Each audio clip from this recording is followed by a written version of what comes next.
একটা company form করার জন্য আপনার একটা আইডি কার্ড লাগবে, বাংলাদেশিদের জন্য পাসপোর্ট ম্যান্ডেটরি, একটা লিগ্যাল রেজিস্টার এজেন্ট লাগবে।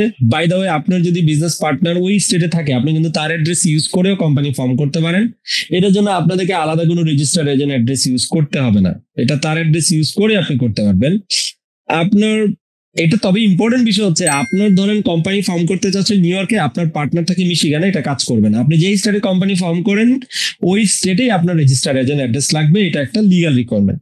এবং আদার যদি কোনো বিজনেসের মডেল অনুযায়ী যদি কোনো সেকেন্ডারি কমপ্লায়েন্স থাকে, এক এক বিজনেসের জন্য থাকতে পারে সেই কমপ্লায়েন্স, যেমন ফর এক্সাম্পল যারা ই কমার্স করে, স্পেশালি হোলসেল করে, তাদের হয়তো বা রিসেল সার্টিফিকেট করা লাগবে। কারো যদি প্রাইভেট লেভেল করে তার হয়তো ট্রেডমার্ক করা লাগতে পারে। These are like secondary compliance, আপনার যদি দরকার হয় আপনি করবেন, না হলে করবেন না। আপনার যেটা লাগবে পাসপোর্ট, একটা ব্যাংক স্টেটমেন্ট লাগবে। দিস ইজ ভেরি ইম্পর্টেন্ট, বেশিরভাগ জায়গাতে আপনার এই জিনিসটা চাইবে। কোম্পানি ফর্ম করার জন্য চাইবে না, কিন্তু পরবর্তীতে আপনি যা যাই করতে যাবেন সেটা লাগবে।